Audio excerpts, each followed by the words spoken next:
নমস্কার বন্ধুরা, ঝুমাস কিচেনে তোমাদের সবাইকে স্বাগত। আশা করি বন্ধুরা তোমরা প্রত্যেকেই ভালো আছো এবং সুস্থ আছো। আজকে আমি তোমাদের সাথে রেসিপি শেয়ার করব চিকেন পকোড়া। এবার দেখো, চিকেন পকোড়ার জন্য আমার কিছুটা চিকেন নিয়েছি, উইথবোন চিকেনে নিয়েছি। সবার প্রথমে আমি ধুয়ে পরিষ্কার করে নিয়েছি। এবার নুন দিলাম স্বাদ অনুযায়ী, আদা রসুন পেস্টটা একটু বেশি বেশি করে দিয়েছি, তাহলে টেস্টটা খুবই ভালো হয়। আর দিলাম 1 চামচের মতন ভিনিগার, আর দিলাম এখানে সয়া সস। ভিনেগার দিলে দেখবে সলিড মাংসগুলো খুব নরম হয়ে থাকবে। আর দিলাম এখানে গোলমরিচের গুঁড়ো 1 চামচ, আর 1 চামচ কাশ্মীর লঙ্কার গুঁড়ো, আর 1 চামচ দিলাম ঝাল লঙ্কার গুঁড়ো, মানে কাঁচা লঙ্কা বাটা দিয়েছি। তোমরা চাইলে শুকনো লঙ্কার গুঁড়ো দিতে পারো।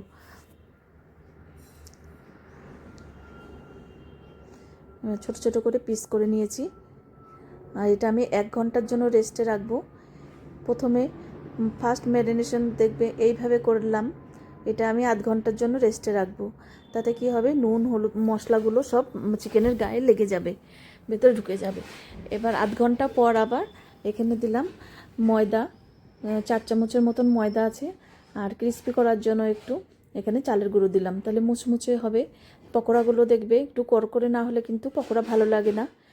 এবার এটা দিয়ে মেখে আবার আধ ঘন্টা আমি রেস্টে রাখবো। টোটাল 1 ঘন্টা রেস্টে রাখবো।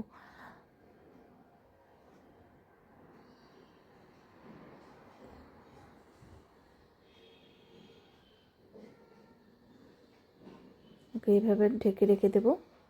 এবার আধ ঘন্টা পর আবার চলে এসেছি। দেখো, এবার লেবুর রস দিয়ে দিলাম। লেবুর রস দিলে খুবই টেস্টটা খুবই ভালো লাগবে। তোমরা প্রত্যেকেই চিকেন পকোড়া করতে জানো, কিন্তু আমি কি করে করি সেটাই তোমাদের সাথে শেয়ার করলাম। আর তোমরা যদি সুন্দর সুন্দর রেসিপি পেতে চাও, আমার ইউটিউব চ্যানেলটি অবশ্যই সাবস্ক্রাইব করে রেখো। আর যদি ফেসবুক থেকে দেখো, পেজটিকে ফলো করো, তাহলে আমি যখনই যা নিত্য নতুন ভিডিও আপলোড করব, নোটিফিকেশন তোমাদের কাছে সঙ্গে সঙ্গে পৌঁছে যাবে।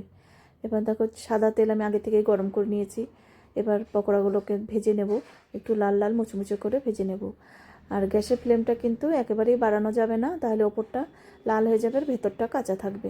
এবার মিডিয়ামে রেখে এবার ভেজে নেব।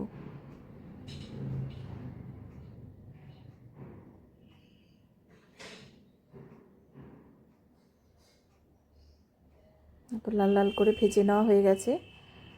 এবার নামিয়ে নেব। এই শীতকালে চা কফির সাথে এরকম কুরকুরে পকোড়া হলে কিন্তু দেখবে খুবই ভালো হয়। আর বাচ্চারা তো ভীষণই পছন্দ এসব খাবার। দেখো, সেকেন্ড ব্যাচেরগুলো এবার দিয়ে দিলাম।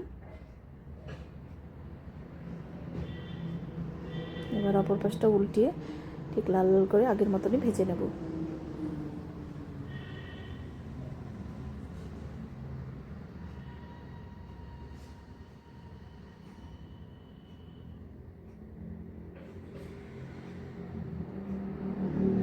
ভেজে নেওয়া হয়ে গেছে, এগুলো আবার নামিয়ে নেব। এগুলো আমি টিস্যু পেপারের মধ্যে দিয়ে দিয়েছি, তাহলে দেখবে তেলটা কিন্তু টেনে যাবে, অতটা ক্ষতি হয় না। তারপর আমি থালায় সার্ভ করে দিয়েছি। আর শেজওয়ান সস আছে, আর শসা পেঁয়াজ।